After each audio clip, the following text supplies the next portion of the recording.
I'm a dispatcher for Dodge County Sheriff's Department since 1988. Presently on the day shift. We started out working all 3 shifts as relief, and about 10 years ago on a permanent day shift, actually more than 10 years ago. My name is Jeremy Grossman. I'm the second shift supervisor for the communication center. Technical title would be a sergeant. Supervisor, group of 5 below me. Been with the Sheriff's Department for a little over 13 years. The last approximately 4 years have been as a supervisor on second shift. We work a 4-day on, 2-day off rotation. My first 7 years here, I worked third shift, and now I'm back on seconds. I'm here with our county radio technician, Dale Marks. He has been here how many years now, Dale? It'll be 48 this summer. 48. What year did you start? 71. My name's Dale Schmidt, and I'm the Dodge County Sheriff. Communications. Yes, yes. We first started out with our first dispatcher, Red. Benedict's. Tell us a little about Red. He did a lot of radio repairs just for home type radio sets back then, and he was a very knowledgeable person. The county hired him that time to install the very first radios that we had in the squad cars and the base station, and once they were in place, he was the dispatcher. The sheriff's house was attached to the jail at that time, so he had a room in there where he did the dispatching. The phone rang in the sheriff's house. There was a phone in that room where when he was there, he would pick it up, otherwise the sheriff or his wife would have to answer the phone. So when Red was in there, his normal hours, he would come in at 8 in the morning and he'd work till noon, and then he'd be off for an hour, and then he'd come back at 1 o'clock and work till 5. And then he'd be off for a few hours, and I think it was either 8 or 9 o'clock, he would come back in for just an hour to check with the cars to see if they had anything to be concerned about. They did not have somebody that they were within radio contact with all the time. Like now we think of squads that are out there, they're constantly running license plates, taking complaints and things like that. There were long periods of time when there was no dispatcher on, or on weekends when there was no dispatcher on. It wasn't uncommon back then to be investigating accidents during the daytime that happened the night before. You didn't respond immediately to them. Sometimes there were wrecks found along the road with people still injured in or deceased that had been there for some time. Quite a bit of a different world than it is nowadays. Back then the roads were all gravel, and some of our deputies used motorcycles, and there were a number of casualties with the officers then just using the motorcycles, sometimes in chases or just responding to events on gravel roads. There were 2 different channels that were checkerboarded across the state. They were shared, and we were on the same channel with Jefferson to the south and Fond du Lac County to the north. And other counties were on there too. Sometimes they weren't too bothersome, but if weather conditions were good, we'd hear contacts from all over the state. And of course the numbering systems were real simple too. Everybody had a car 1 and a car 2. So sometimes at night the dispatcher would call for car 1, and we'd have 3 or 4 different car 1s answering. Not all the cars had radios, at least initially. How did they know that there was a call for them when I went through in, let's say, Beaver Dam? One of the unique ways was that they would have a light at a high place or multiple points in the city, like on the top of City Hall or something like that. And the dispatcher or whoever was taking the calls would just flip the switch and that light would be on, and as the squad was driving around, if he happened to glance up and the light was turned on, he knew that there was a call for him. Well, I remember them saying that in the early 50s the officers all had to buy their own squads. And later on, the county bought station wagons, and they were used as ambulances. There were no ambulances available in the county. I think Beaver Dam Fire Department had one available at times. Otherwise, if we had to get one, they came from Fond du Lac, Oconomowoc, Jefferson, Slinger, and Portage. But they had a long run to get here, and that they were only available too if they weren't in use in one of the neighboring counties. So things didn't happen real fast. A lot of times somebody would get hurt on the farm, get kicked by a cow or horse, and they were carried to the house and thrown on the couch, and they never did get taken to the hospital. They might have been injured for life, but those resources were not available years back. I can remember an incident where a cousin of my dad in the early 50s was hit on a Friday night by a drunk driver, and this happened near Woodland. She was killed in the vehicle. The tow truck took the vehicle to Woodland, and the next day first, people came out to remove the body and take it to the funeral home. Nowadays, that stuff is all done instantly. If somebody dies or whatever they have to do, they tear apart the vehicle right at the scene and take the person out. You wouldn't leave somebody in like that, but this is the way things were years ago. I can recall how dispatchers had to manually look up license plates in a book, and they weren't always the most current books either. If you really needed the information, you could call into Madison and they would manually look it up there, but they didn't always have people available for that, especially nights or weekends. And that progressed the microfiche when I started then, that because the computer system was so unreliable with the state that you were constantly looking up plates on the microfiche machine, and that was not uncommon. And even running a plate, do you remember how that used to be? Where we would have to have a special sequence of letters and digits and icons to be able to run a plate successfully, or a person. And if they're out of state, it was even more complicated. You could have your digits and letters might be 10, 15 besides the name that you're submitting, and had to be a special order, a special way for it to work. Otherwise, it didn't work. The first machines that I remember, they were teletype machines, and they were like on a party line.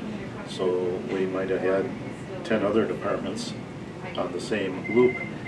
And even till not too many years ago, the dedicated phone line was shared from Madison with perhaps 5, 6 other agencies. So if we were down, we might have to call Fond du Lac to say, hey, are you down also? Because it wasn't working for us. And at that time, it might not have been 24/7 service in Madison.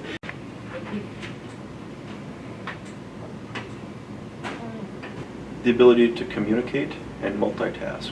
Our dispatchers are the ultimate multitaskers. When you've got phones ringing off the hook all over the place, maybe tornado sirens going off, you're trying to coordinate an EMS response and a fire response, and maybe that fire response has 6, 7, 8 different companies coming from different cities, even multiple counties. And now you've got a phone call coming in because somebody has a complaint. At the same time, you have a deputy in the opposite end of the county performing a traffic stop. You have to be able to multitask all of those things with all of your partners to make sure it's all covered. Because if you don't, one of those things could be an officer safety or a public safety issue, and we can't have those things being missed because it could mean somebody's life. It definitely takes someone that's got to be caring enough to help others, because everyone comes with their unique set of talents, but it also means the calls that come in are unique with their own problems.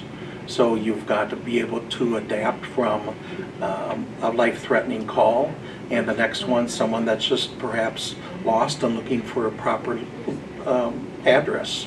So you've got to ramp up at times, and other times you need to slow down and try to release some of that stress and be able to continue on for the next call and not let it get to you. A lot of people think you need the multitasking skills, which does come in handy in this job, but I think the biggest asset somebody has is the multi-listening.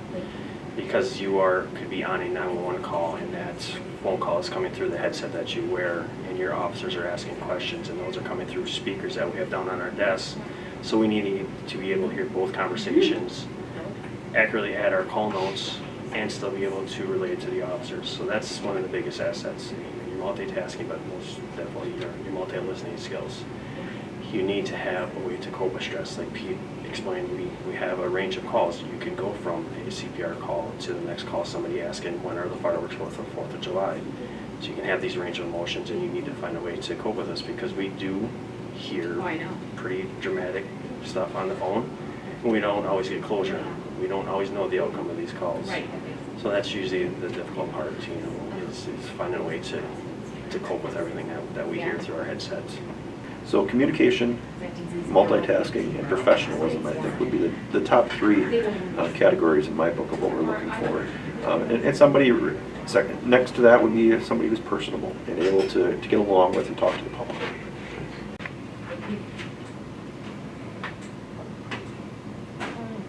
We've had a lot of major incidents over the last several years. We've had shootings. We've had a ton of overdoses that have happened where we need to get people there quickly, provide the life-saving drugs to bring these people back, and it's amazing how professional and how quick these men and women in here work to get those jobs done.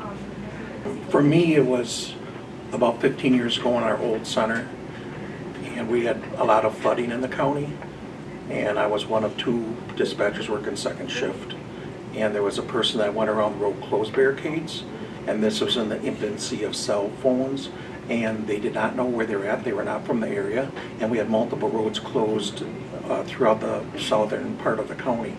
So trying to find that person, she could see nothing but water, and the vehicle, trying to page out help, trying to get the officers, the fire departments, those who had boats, coordinating and training another dispatcher that was on with me.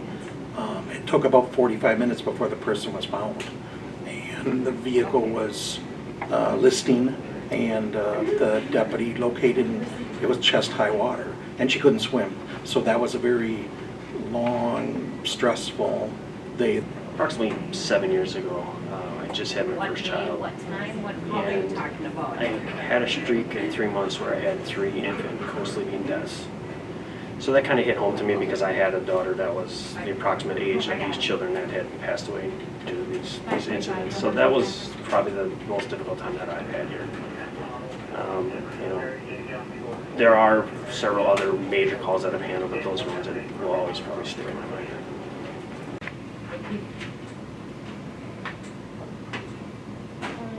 Almost since day one that I've been here, I've been a training officer, training new hires. And one thing I like to tell our new hires is that your first major incident where you have to handle the majority of it is where you're going to get that sense of accomplishment and realize to yourself that I can do this job. Every day we're learning, but once you have that big incident where you've done the majority of work, looking back at it, you can tell yourself, I can do this job. And that came early on in my career. I was still on probation, and I had a big incident, and at the time, I was on second shift. There was just 2 of us. So the second shift is a notoriously busy shift.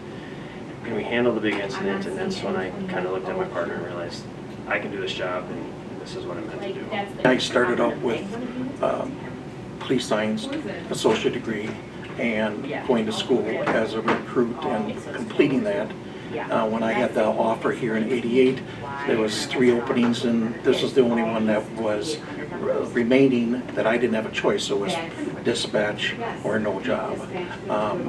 At that time, we had one union that you could transfer upon successful completion of the application process and possible testing.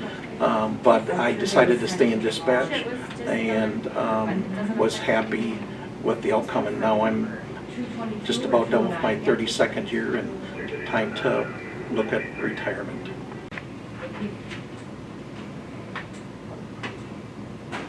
It's going to be a recent call that one of the few calls I haven't had is assisting with a childbirth. and not being a parent myself, it was very interesting, and it was very fast, but it was successful. So probably the positive calls would be the best, or the call that either whether it's a traffic complaint or whatever more serious, that you assisted and with a successful apprehension of the person. I assisted a few years ago in locating over $100,000 worth of construction equipment, and that was very fulfilling to me personally. For me, I don't have one specific one that stands out. I've had some calls where I've done CPR over the phone and we've saved lives. I mean, so those always are going to stand out. You know, you've saved somebody's life. You know, looking at this week, you know, this week is National Telecommunicator Week, and the camaraderie that you see within the center, and the camaraderie you see within the law enforcement organization as a whole. You know, we have people giving us treats and bringing us pizzas, and you know, everybody's coming up and thanking us for what we do. You know, many times this appears as a thankless job because you are behind the scenes, but you know, a week like this brings everybody together, and you know, everybody reaching out and thanking us for what we do is what makes it worthwhile.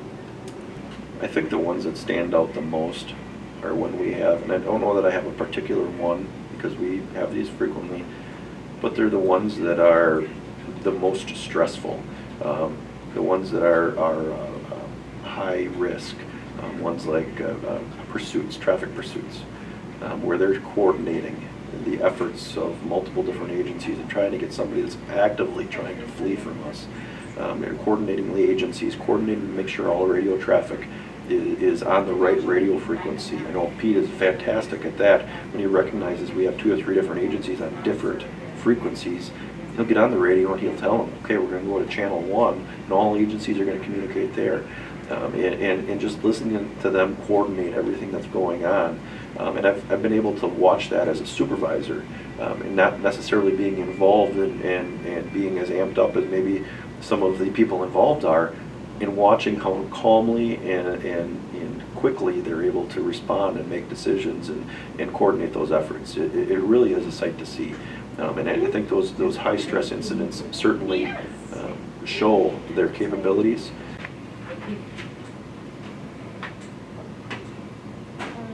It makes it easier when they identify themselves and what their role was early on. So we can kind of go from there. With our 911 call intake, the first question is 911, what's either the address or the location of the emergency. So in that situation is, tell us where you are first. If the phone gets disconnected, we can at least find you and we can determine what's needed for resources after that. But let us know where you are immediately.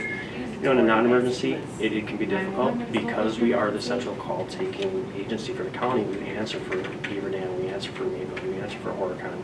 So a lot of times people call and say, hey, I'm at the police station, I need to speak to an officer. So it's just identify who you are. I guess whether the person is a witness or a victim is try to be alert to as many details as possible, whether it's the suspect vehicle plate, a description of the person. Calling in promptly is very important too, and not waiting perhaps a long period of time that we lose a lot of that ability to get some very fresh information while we have it. I think that's the most important for the people, and to listen to our questions and be able to hopefully answer in a accurate description of their observations. It just happened, yep.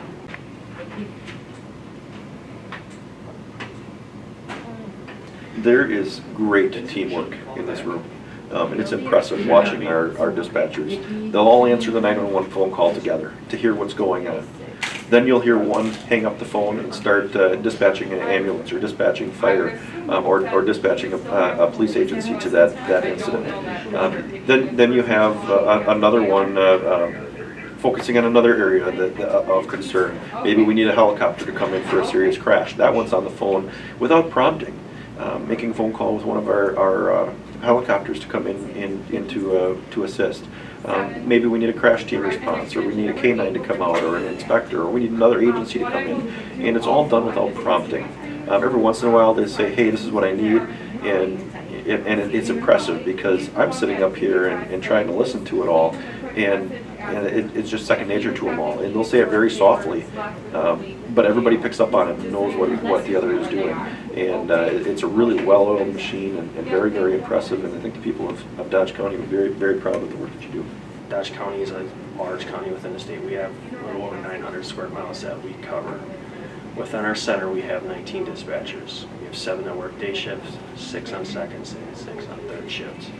Like I said earlier, it's a 4 on, 2 off rotation, meaning we work nights, holidays, weekends. We're here 24/7. So while you get to enjoy Christmas or Thanksgiving with the family, there's people here working to answer your calls. Within our county, we dispatch for 18 law enforcement organizations. We have 21 fire departments and 19 EMS and first responders. So all phone calls, non-emergency, emergency, come through here, and dispatching for all the officers and fire and EMS come through this center. Rely on each other extensively, and we have a great group of people that will back each other up. I think it's important for people to realize that our dispatchers are human. What that means, yes, they make mistakes, but at the same time, they're human in that they have emotions. They have emotions in that they might be on the phone with somebody, a young child who is there in a traumatic incident. They might be on the phone with somebody who's just been involved in a serious fatal crash. And they're now dealing with somebody who is going through great emotion. They're crying, they're screaming, they're yelling, all the different emotions that are out there. And our dispatcher is trying to console them and be that counselor. And I don't think a lot of people realize that. And what's worse for the dispatcher is that once a deputy arrives on scene or an officer or EMS arrives on scene, they hang up the phone. And now dispatch is sitting there wondering, what's going on? Is this person going to make it? What is happening right now? And they have all these questions, and they have no answers to those questions. And so it's very emotional for them. They're human, and they need to have an understanding of what's going on out there in the field. And I've heard through the years of dispatchers asking me questions, hey, what happened out there? I want to know, is that person okay?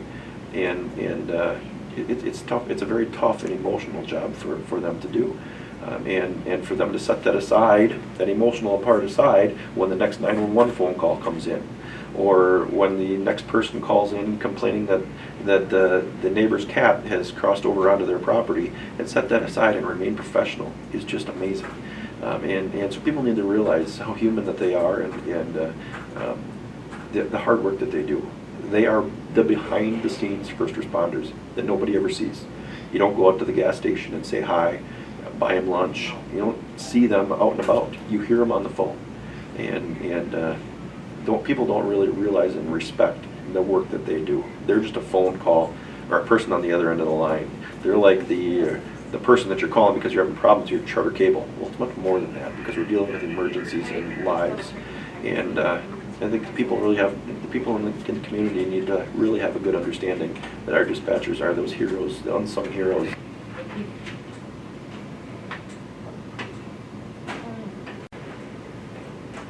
Communications. Yes, yes.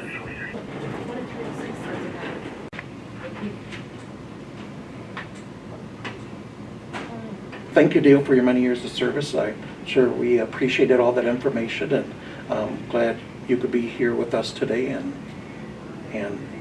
may you have a great and joyful retirement.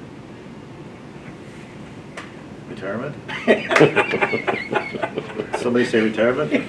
Ask your wife, she already made the plans. And we wish Pete well on his upcoming retirement as well. Thank you.